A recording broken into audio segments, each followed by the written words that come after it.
podíamos coordinar.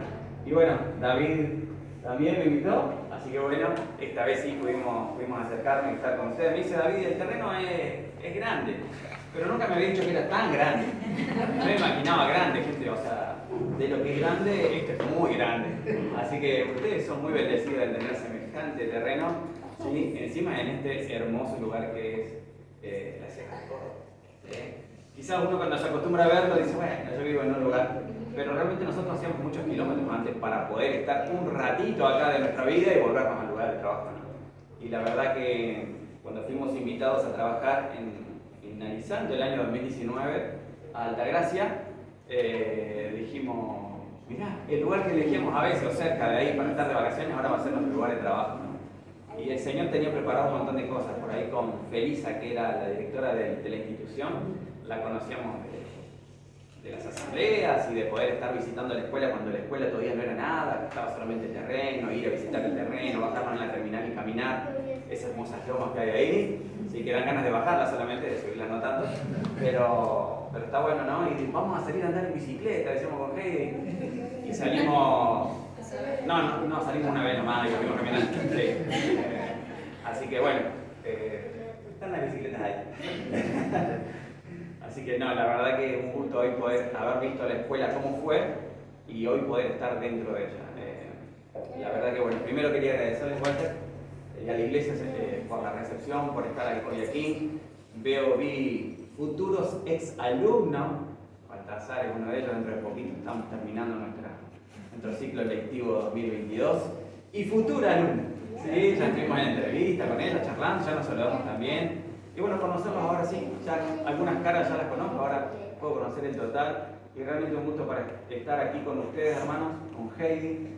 Y que la iglesia nos haya invitado a fines del 19 sin saber lo que iba a pasar. Fue algo para afrontar, ¿no? Un examen, yo digo, del Señor, ir a un lugar donde no nos conocía nadie. Venimos de la provincia de Entre Ríos, de hecho, de paso por ahí, les cuento un poquito, cortito voy a hacer, pero para que sepan quiénes están. Mi nombre es Gabriel, ya les dije Heidi, con Heidi hace 25 años que nos conocemos, ¿sí? Así que muchos años, varios años juntos, parecen 2 días nomás, pero llevamos varios años. Ella es de Viales, de Entre Ríos, si alguno conoce Viales, está cerquita de Villa Libertador San Martín, ahí nos conocemos, cerquita de Paraná también. Y todo este tiempo, ya casi 20 años de antigüedad que tenemos en el colegio, estamos haciendo lo que realmente amamos. Es la primera vez que salimos de la provincia de Entre Ríos a trabajar en otra provincia, es la provincia de Córdoba. Así que bueno, muy felices de estar aquí. Cuando vinimos no sabíamos de la pandemia. Así que bueno, fue todo mudanza, llevar a Axel su primer año al IAB. Él empezó en tercer año del secundario del IAB, ahí en Balcarce. Teníamos planificado otras cosas, estar a 5 horas y media de viaje, porque era de donde nosotros estábamos, que era General Galarza, muy cerquita de Gualeguay, si alguno ubica Gualeguay. En 2 horas y media estás en Buenos Aires y unas 3 horas y media, 4 estás en Balcarce. Entonces era vamos en el día y venimos. Y de la noche a la mañana se cambió toda la historia y ahora estamos a 1190 kilómetros, casi 1200 kilómetros, y hay que hacerlo en el día y ir y venir. Y el Señor nos ha acompañado, ¿no? Para cómo fuimos en un momento donde había que dejarlo, no podíamos tocar nada, ni el bolso de él, ni la caja. Era bajarnos con barbijo, subirnos al auto y él, sin conocer a nadie, quedarse en un lugar, ¿no?, totalmente desconocido. Realmente somos bendecidos por el Señor. Primero de ayudarnos a enfrentar cada situación. Cada uno de ustedes sin duda tiene alguna, ¿sí? Yo comento lo mío, lo que hemos vivido hace muy poquito, estar tratando con papás que ni sabían quién era yo. Muy acostumbrados a Feli, que es era una madre para todos, de golpe a una persona que no conocen, estar detrás de una computadora, de un teléfono, y tratar de llevar adelante todo esto, y agradeciéndole a los papás, ¿no? Porque detrás de cada computadora, para que se encienda, o el teléfono, estaba papá, mamá, el tío que prestaba, y yo te presto a vos, pero ahora empieza la clase del otro. Una realidad que vivimos, y cada uno de ustedes seguramente también desde su trabajo, desde la familia, están en un lugar desconocido que no sabía ni el vecino quién éramos nosotros, nadie, con documentos que no eran de la provincia, entonces teníamos miedo a salir también a la calle porque te pedían el documento y si no coincidía, estaba en falta. No voy a decir en offside porque no puede traer a la mente otras cosas.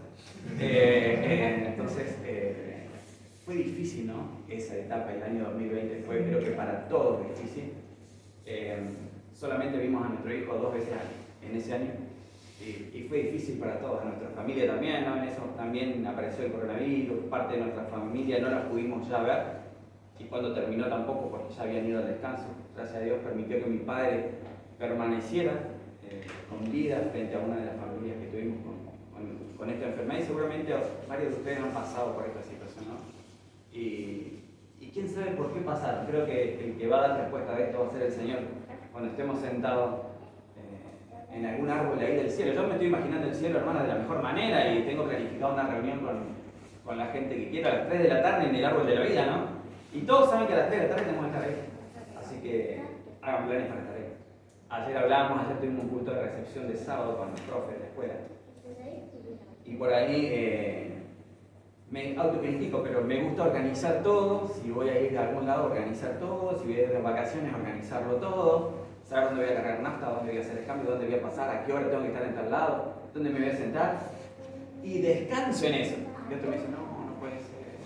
¿Sí? De hecho, vamos a ir con mi primo, si Dios quiere, un espacio de nuestro tiempo, vamos a pasarlo con ellos.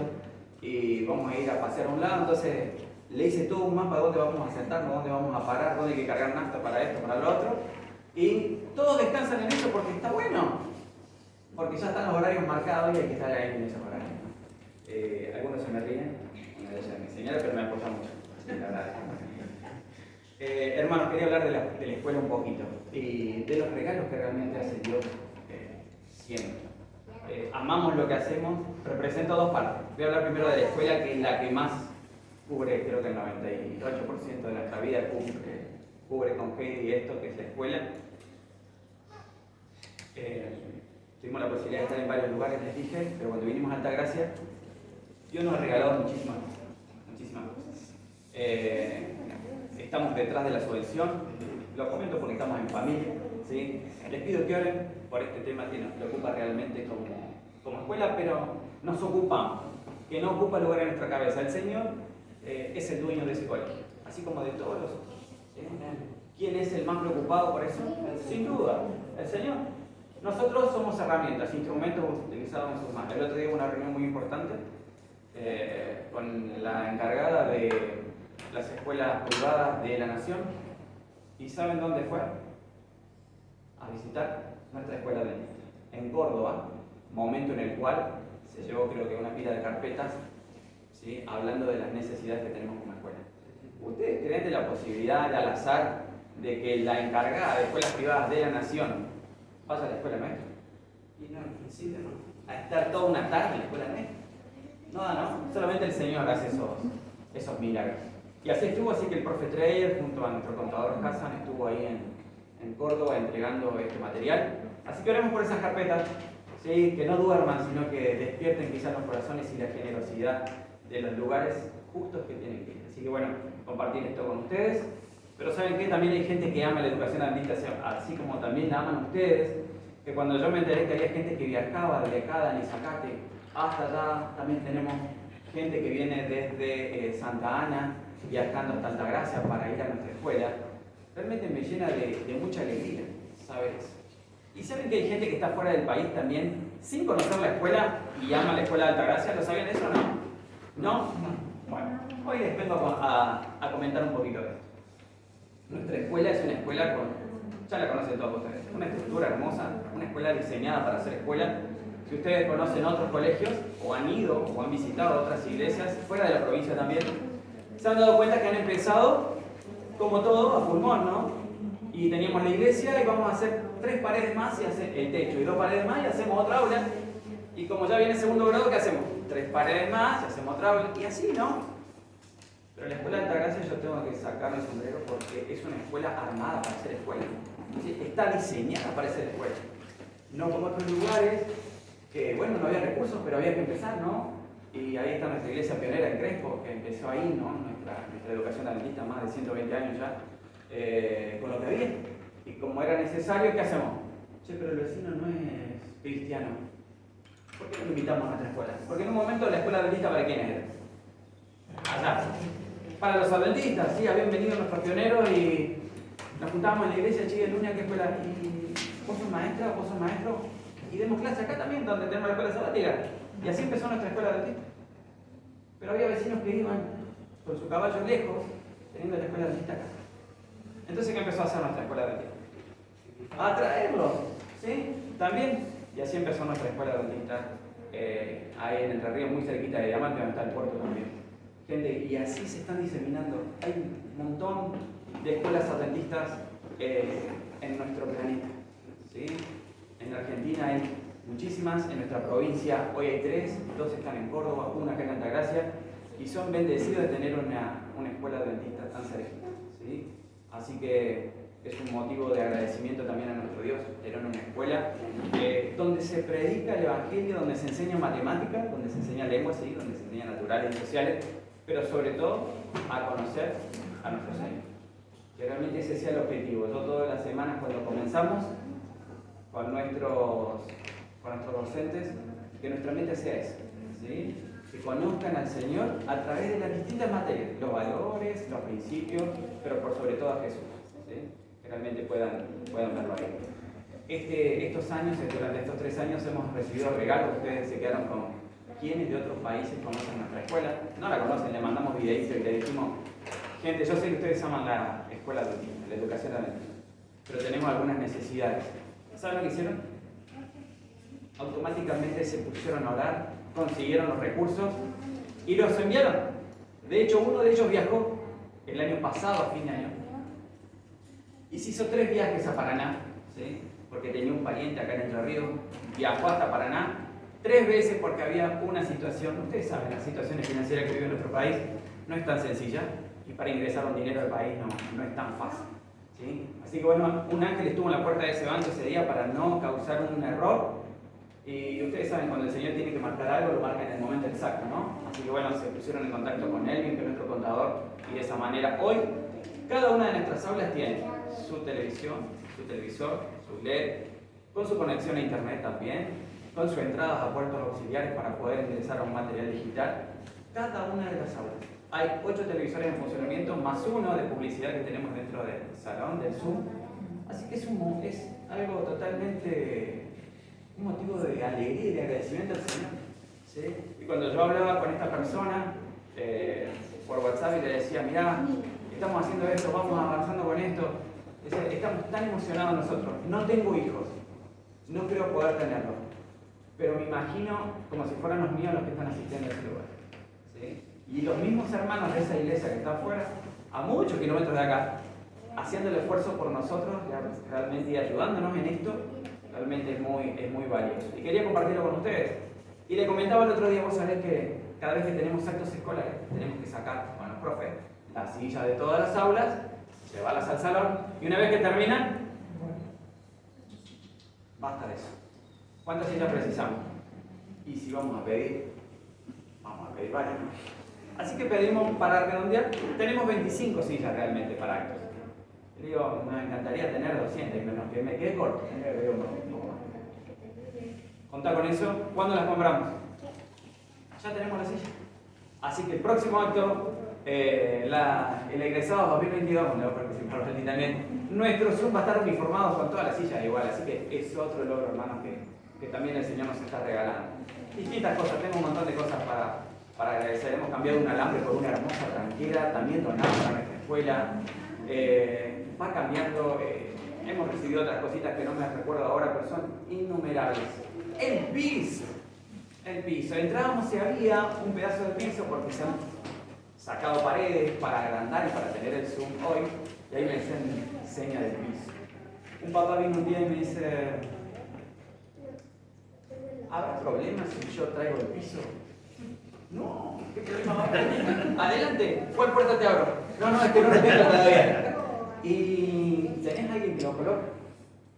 Porque yo tengo uno, qué bueno, qué feliz. Y hermanos, no fue algo que hablamos y se perdió. Todos los días decía, Gabriel, no estoy consiguiendo el color. Y hermanos, fue muy difícil conseguir lo mismo, pero conseguimos algo parecido. Así que de un día para el otro aparecieron el material, un camión que nos sorprendió. Vengo a dejar el material y dejó de sobra, y dejó el pegamento, y dejó las tinas, y dejó todo lo que hay que hacer, y detrás de eso, el instalador. Es un milagro. Es un milagro, porque lo pensábamos, pedíamos al Señor, y ustedes ¿cómo hacen? Mire, soy humano. Muchas veces cuando nos levantamos de la oración y mirás el piso, todavía veo el contrapiso, no veo. Pero el Señor nos pega, nos tira la oreja. La iluminaria que está en el medio, la iluminaria que vamos a tener ahora, también surgieron en estos días.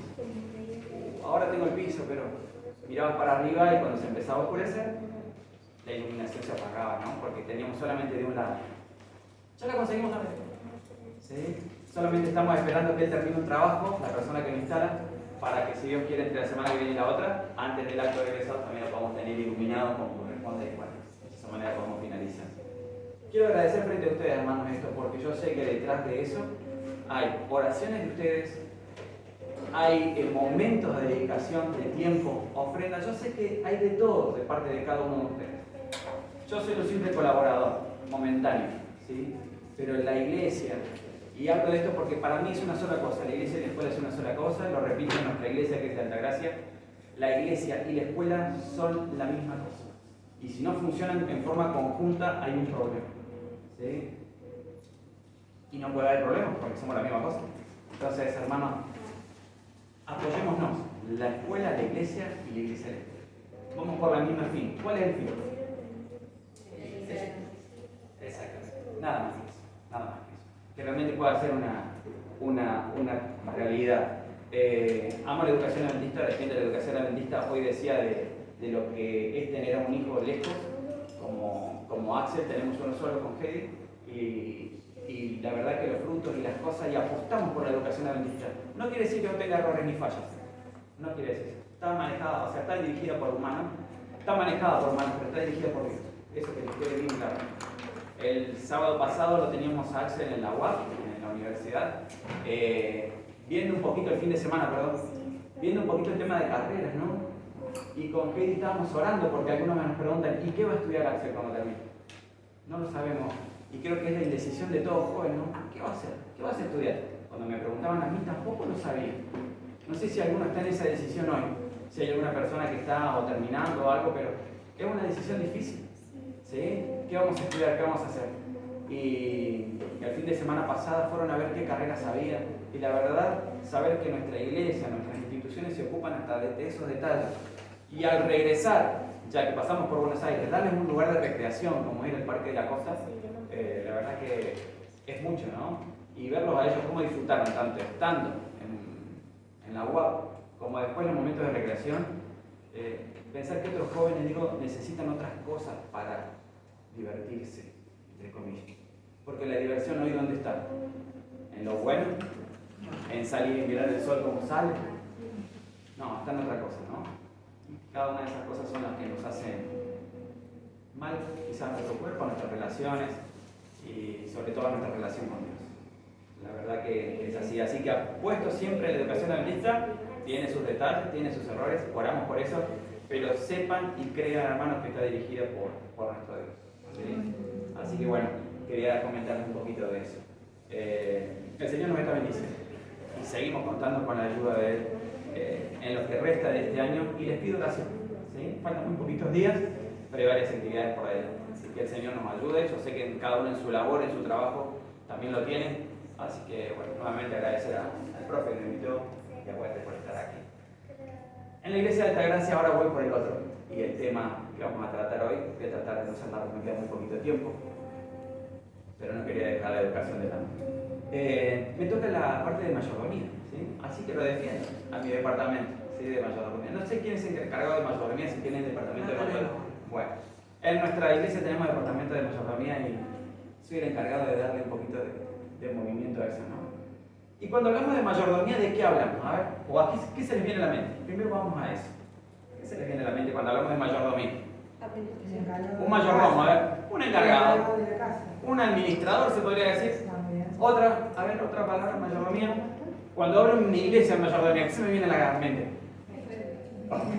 Y los que están encargados, claro, de enseñar cómo distribuir. Muy bien, eso es mayordomía, así a grosso modo, ¿no? Nosotros realmente, cuando el Señor habla de mayordomía en su palabra, habla de nosotros como administradores. ¿Somos dueños de las cosas que tenemos? Somos mayordomos solamente. ¿Sí? ¿Quién nos dio esas cosas? ¿Quién nos dio la posibilidad de llegar a tener esas cosas? Solo el Señor. ¿Sí?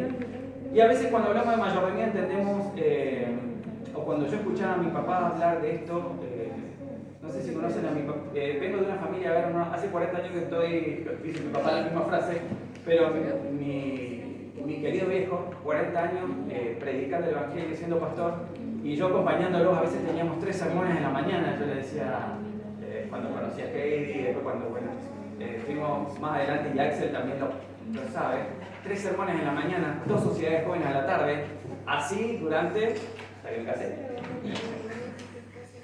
Entonces, y después en parte en el ISAM, en el colegio nuestro en Misiones, entonces uno va escuchando, ¿no?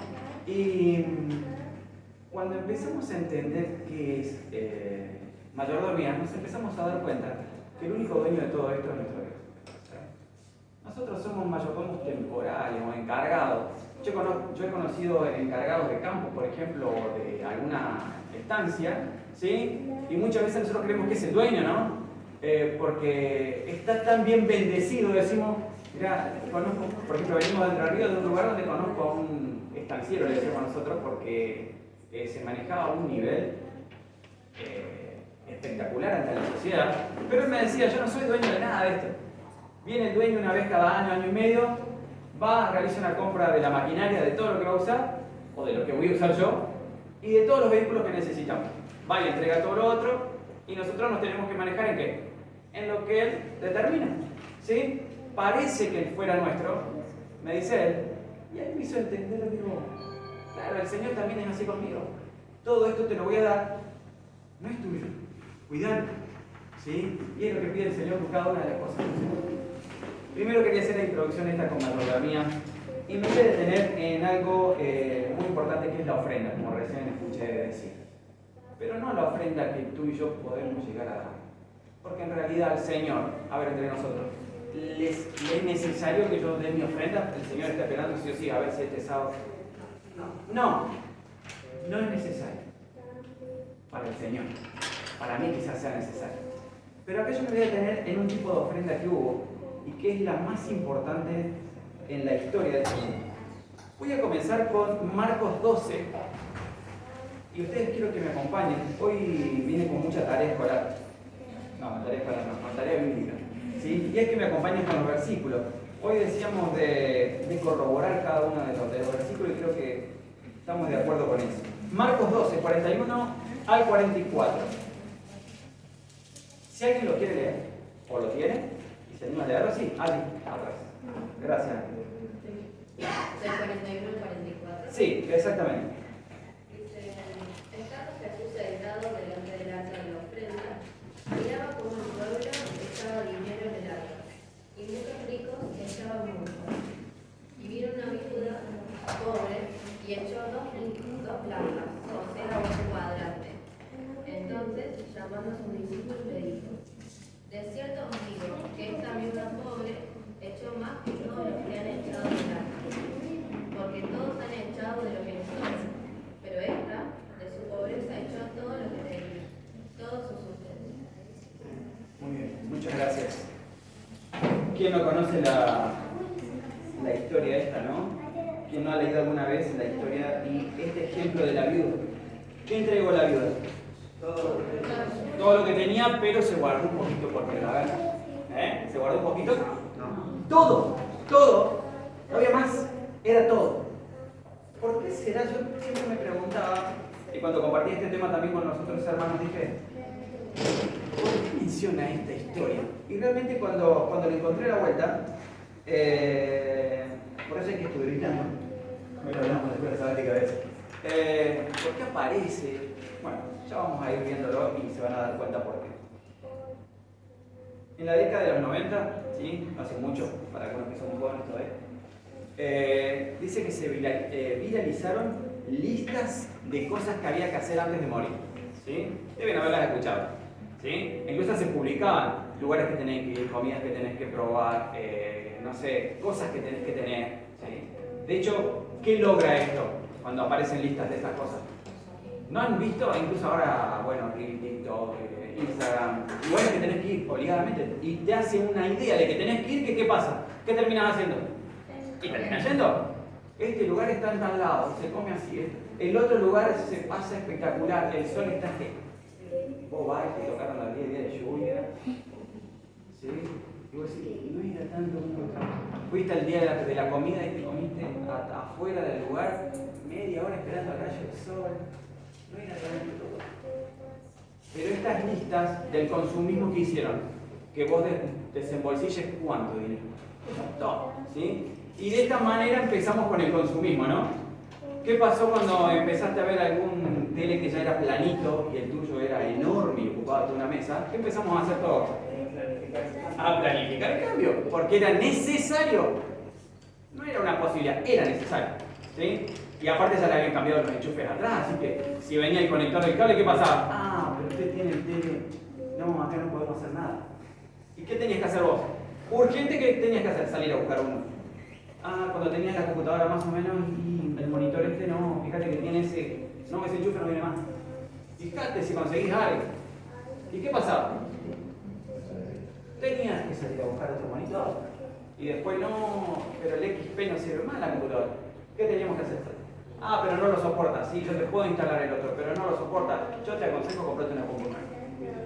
¿Y qué teníamos que hacer? Salir a comprar la computadora. Porque si no, ¿cómo quedás? No podés avanzar con tu trabajo, no podés avanzar con esto, no podés avanzar con nada. Y sí o sí empezamos en la época del consumismo, ¿sí? De hecho, a veces, y en vez de comprar uno, comprate dos por las dudas, ¿viste? No va a ser que esto dure poco. Ya nos adelantamos y compramos dos. Y el otro está en la caja todavía. Porque como no se rompió, y esto nos va llevando a una... O sea, es una bola de nivel tan grande que todo es necesario. Por eso las vidrieras aquí apuntan. Ustedes saben que están armadas casi por psicólogos las vidrieras, los colores, la forma en el supermercado. ¿Qué está primero? Lo que no es tan necesario. Apenas entrar al supermercado, ¿qué hay? Lo que no es tan necesario. Lo necesario, ¿dónde está? Normalmente. Al fondo, porque sabes que si buscas lo necesario vas a salir al fondo. Pero ¿cómo haces para vender algo necesario si está acá adelante? Y lo otro, los olores. Pasan por una perfumería. Si hubiera olor a lavandina en la perfumería, es un perfume. Pero te llamaría la atención entrar a una perfumería si en la vereda ya hay olor a... común, no. Pero pasás por una perfumería de esas que ustedes saben que están muy buenas. El otro día le digo a alguien, ¿no viene ese perfume con la mezcla de todo eso que está buenísimo? Pasas por un comedor y ¿qué sentís? Te invita a entrar. Pasas por una tienda y está ese olor a tienda, ¿no? Que te llama toda la atención y parece que la ropa está tan buena. Cuando llegas a tu casa, sí. Pero con el olor era otra cosa, ¿no? Está todo armado hoy por hoy para que podamos consumir.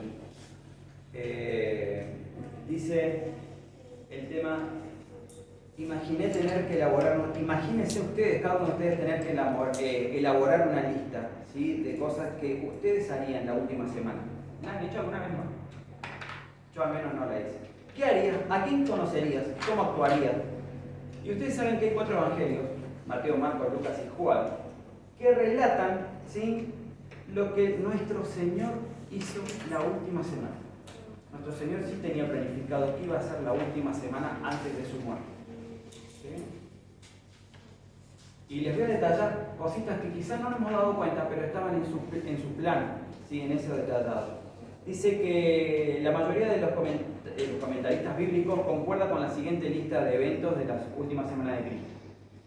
No voy a leer todos los versículos, hermanos, porque por tema de tiempo, pero el día domingo, por ejemplo, y ahí se van a empezar ustedes a ordenar estas situaciones que las conocemos todos. El domingo, ¿qué pasó el domingo antes de su muerte?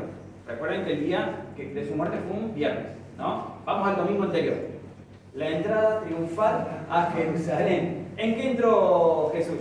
En un pollino, sí, buscó, lo pueden leer en Mateo después 21, del 1 al 11. También lo menciona Marcos 11, del 1 al 11, Lucas 19, del 28 al 44, y San Juan 12, del 12 al 19 mencionan lo mismo. ¿Sí? Cuán importante fue esta lista para el Señor. Dice, Jesús entró a la ciudad de Jerusalén montado en un asno y cumplió diversas profecías mesiánicas registradas en Zacarías. No lo entendieron. De hecho, ¿qué entendieron? Ahí está, listo. Ahora se cumplió. Mirá, está entrando el rey. Qué decepción humana, ¿no? Y qué decepción para el Señor. No se entendía nada.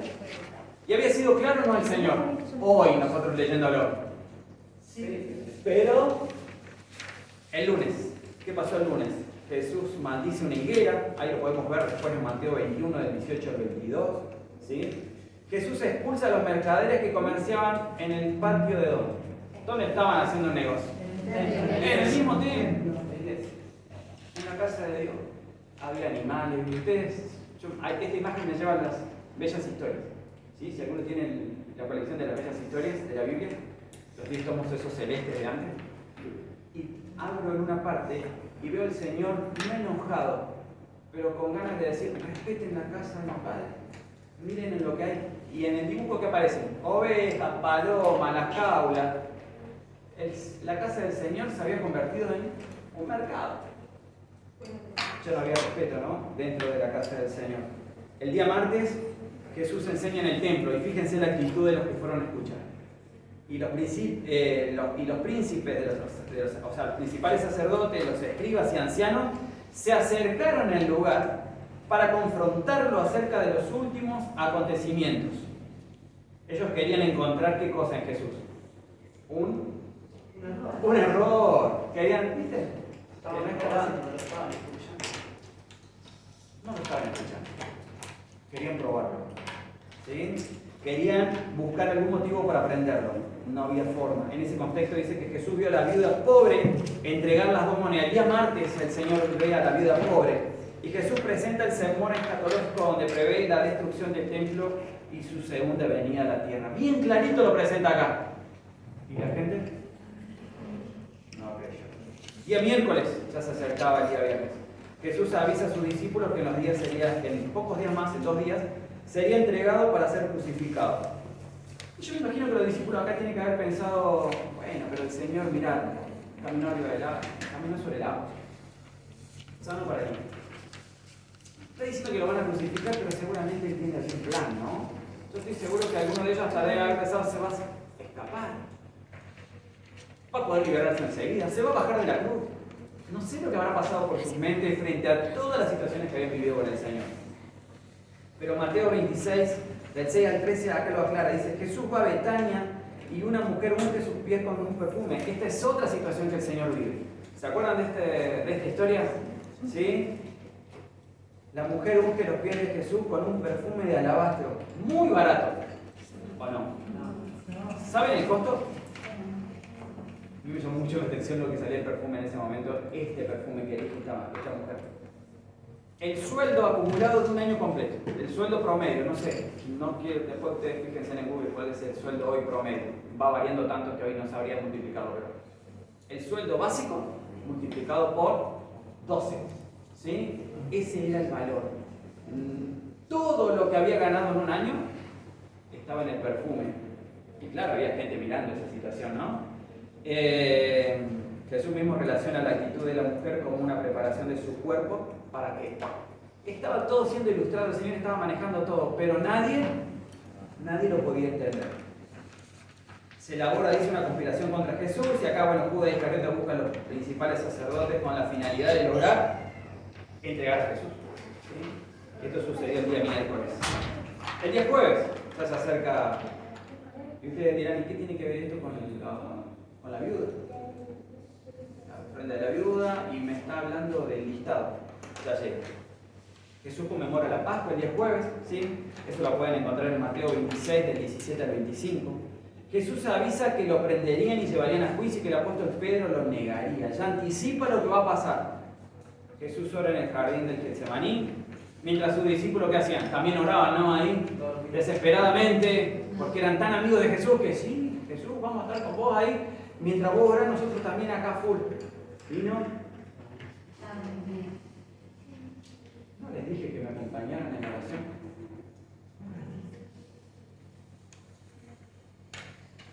Jesús es llevado preso, hermano. Jesús es llevado ante el Sanedrín. Y bueno, todo lo que ustedes ya conocen. Aquí aparece Pedro y dice que se cruzaron sus miradas cuando ¿qué? Con Pedro. Cuando el Señor le había anticipado ¿qué cosa? ¿Me vas a negar? No, no puede ser, Señor.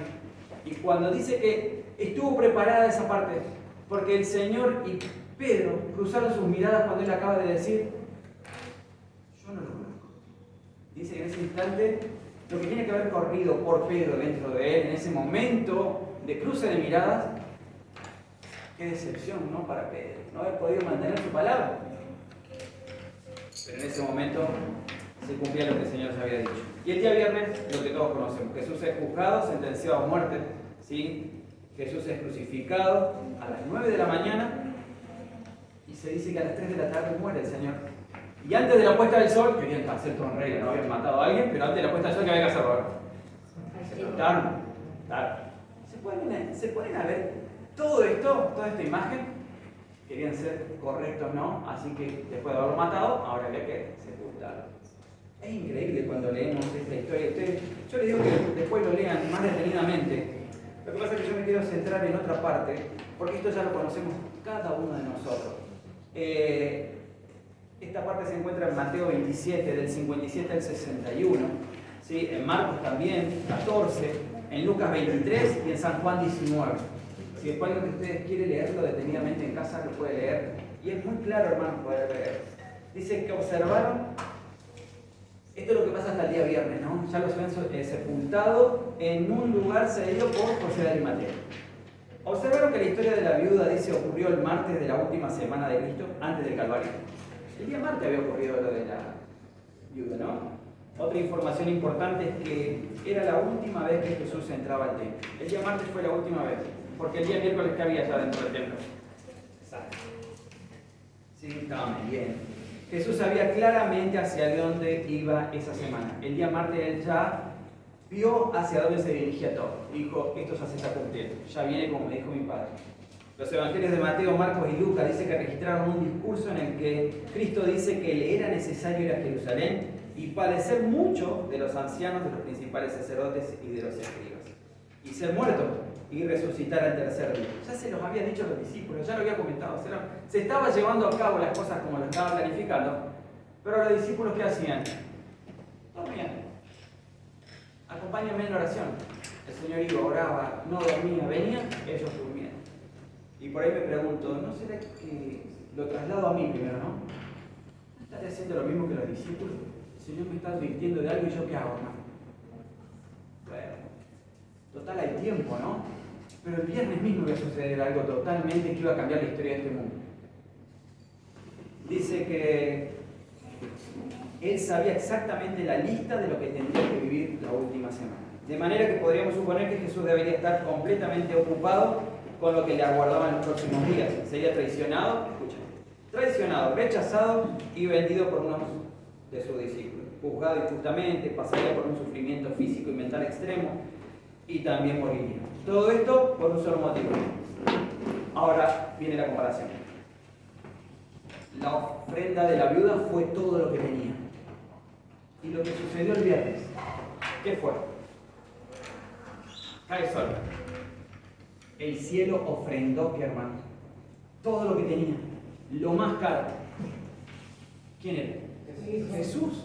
La ofrenda que hizo el cielo ese viernes fue lo más grande que tenía esta tierra, lo más caro del mundo. Ahí lo estaba dejando. Por eso el Señor, cuando vio a la viuda, dijo, es lo mismo que el cielo va a hacer. ¿Cuándo? Ahora. Y les dijo a los discípulos, miren, está dando todo.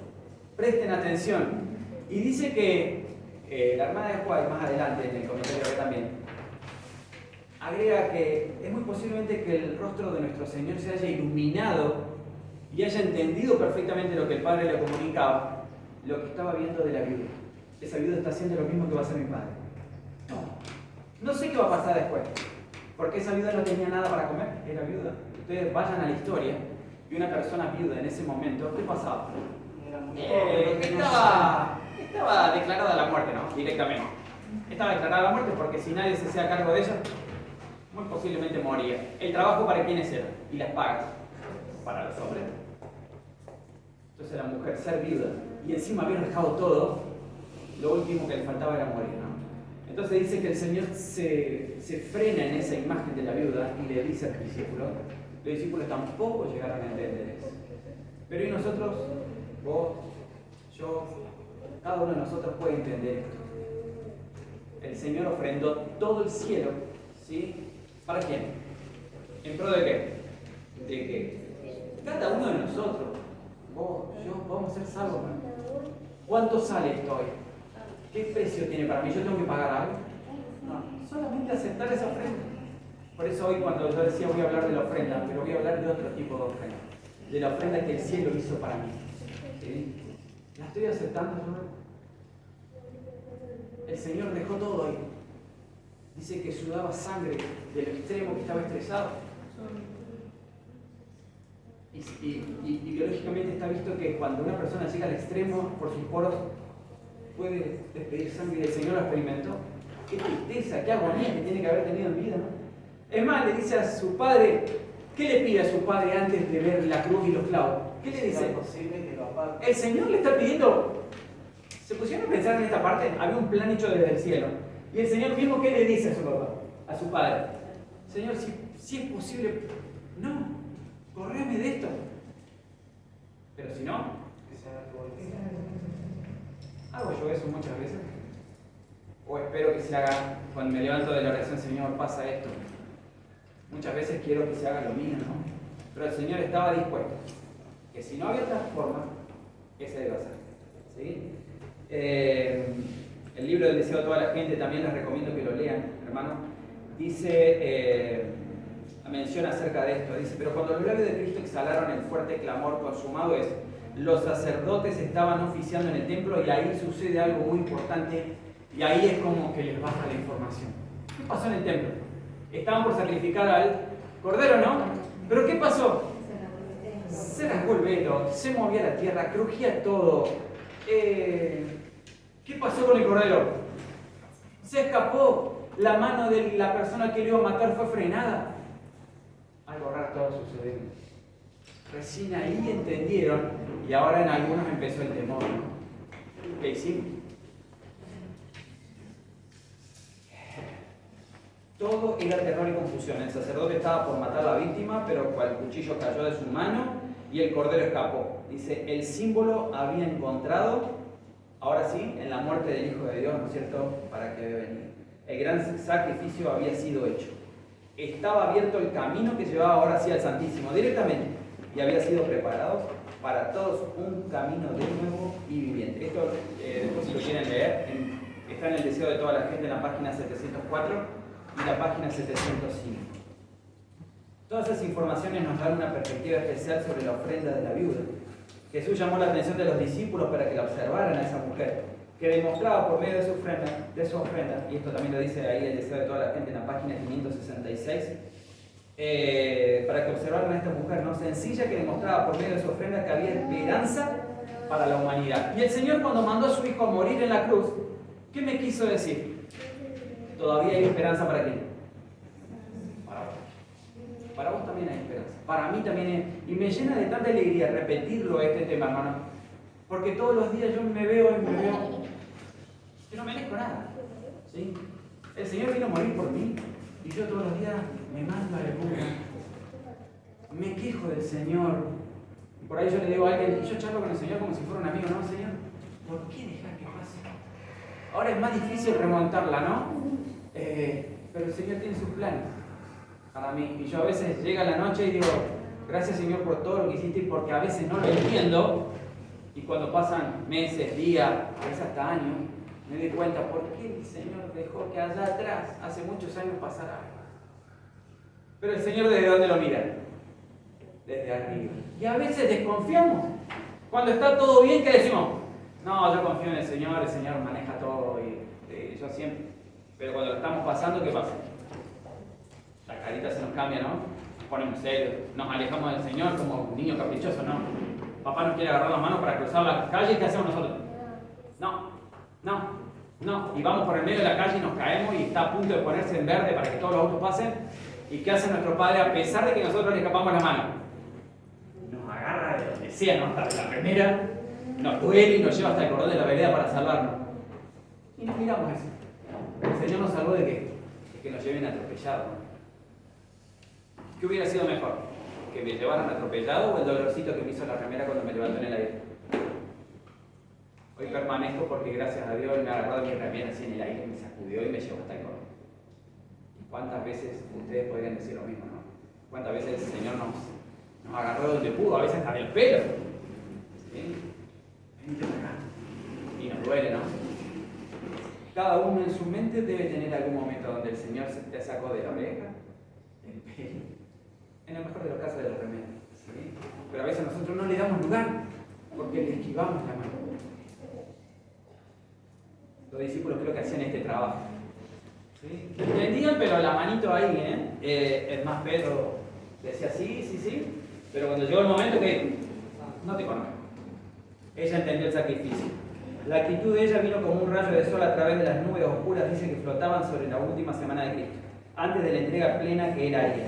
En medio de una semana de traición, persecución y dolor, Jesús vio en la actitud de ella abnegación, confianza y altruismo.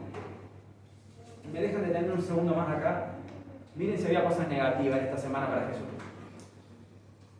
¿Era una semana positiva totalmente o no? No.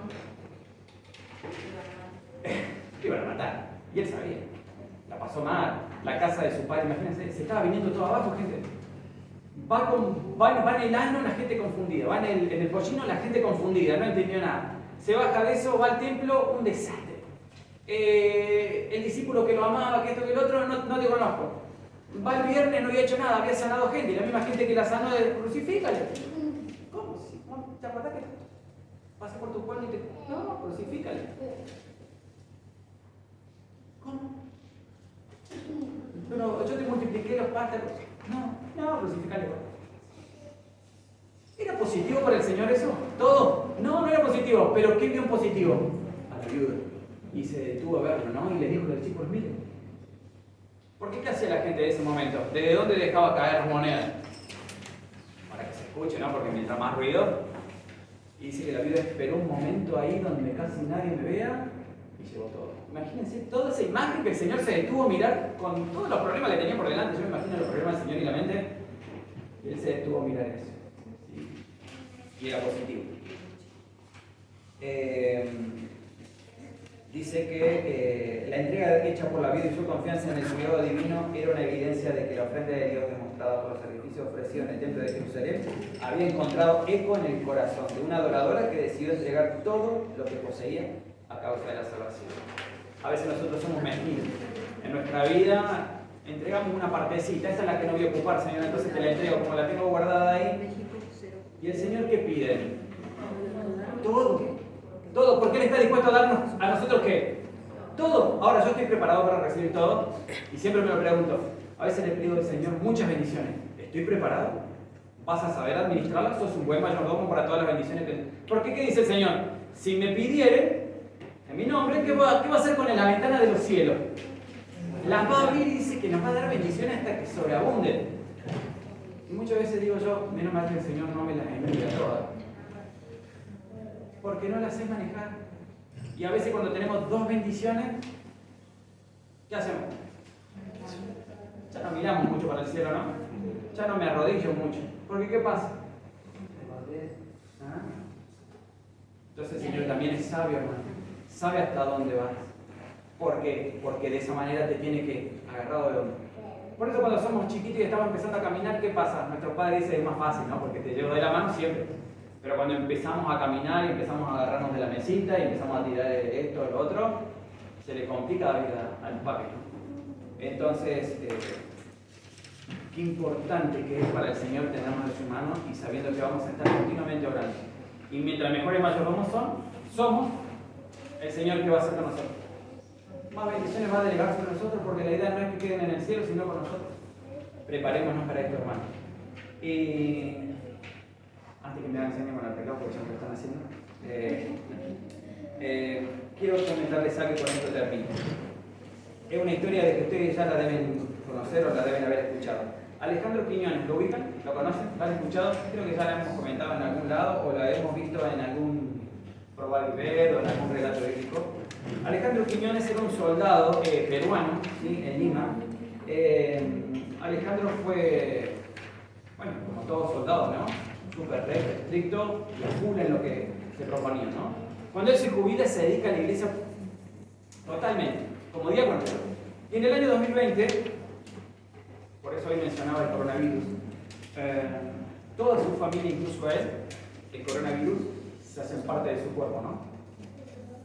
Su familia empieza a sanar y a poder salir de esta situación. Su esposa Santa se llama. también contrae coronavirus, pero puede salir. Alejandro no. Alejandro no puede salir de esta manera también va al descanso, ¿no? Al sepelio acude el pastor Castañeda, me acuerdo del apellido. El pastor Castañeda acude al sepelio de Alejandro, una persona, esos pilares de iglesia necesarios, como era Alejandro, con un dolor terrible porque había muchos proyectos por delante para realizar en la iglesia. Al enterarse de esto, bueno, se acerca a la familia, asiste al sepelio, y una vez terminado el sepelio y todo lo que eso conlleva, Santa, su esposa, le dice: pastor, pase por casa, porque Alejandro tenía unas bolsas preparadas para que usted tenga. Así que el pastor se acerca pensando que era material para repartir. Se encuentra que había comprado una cantidad exagerada de alimentos para repartir, porque uno de los proyectos era: me termino de curar de esto y salimos porque hay gente que nos está esperando. ¿Sí? Y era uno de los planes con el pastor, ¿no? Salir a repartir esos alimentos. Así que imagínense, la viuda ahora, que era Santa, tener que... ¿El pastor cómo se sentía en ese momento? No, Santa, déjelo, si usted lo va a tener que ocupar. No, esto Alejandro ya lo había separado para personas y el proyecto que habían hecho. Era todo lo que tenía Santa en ese momento. ¿Sí? Adentro de esas cosas había sobres y cartas. Y relata el pastor Castañeda que dentro de esos sobres, frente a esta situación, porque él lo fue armando momentos antes de su muerte, ¿no? Él ya se venía, seguramente habrá tenido respirador y algunas cosas mencionan los detalles. Encuentra una carta: pastor, aquí están todas mis ofrendas y mis diezmos, ¿sí?, que serán utilizadas para la causa del Señor. La estaban pasando mal, decía Santa, pero él quería una devolución con su Señor, ¿no? Y encuentra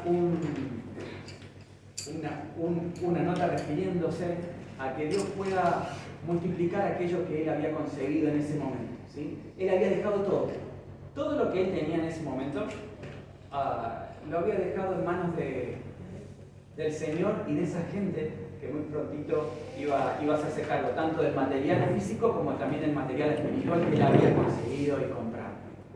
Realmente esta historia está registrada aquí porque, vuelvo a la pregunta anterior, muchas veces dejamos cosas o le damos al Señor, no digo migajas, pero parte de nuestra vida, y el Señor está esperando de mí que una entrega total. Ojalá, mi hermano, que así como el Señor, y me refiero en general al cielo, estuvo dispuesto a entregar todo lo que había en el cielo, su único hijo, por mí y por ti, realmente yo pueda valorar y sentir que aunque sea lo que yo soy, lo pueda entregar a disposición del Señor. Que realmente podamos ser utilizados, y a veces oramos: Señor, utilízame como instrumento, como herramienta, pero al máximo, donde me toque, en mi supermercado, en la farmacia, en estar con una persona, no sé, en un lugar, en mi consultorio, donde me toque desempeñar, que realmente puedan ver que es alguien distinto, que realmente alguien pueda conocerse, esa persona tiene algo especial, no sé qué es, pero que realmente se pueda identificar que el Señor vive en cada uno de nosotros. Que realmente esta pueda ser mi ofrenda al Señor y aceptar nosotros la gran ofrenda que hizo el cielo en favor de cada uno de nosotros. Y que muy pronto nos podamos juntar en ese cielo que Él está preparado. Feliz sábado, Dios los bendiga.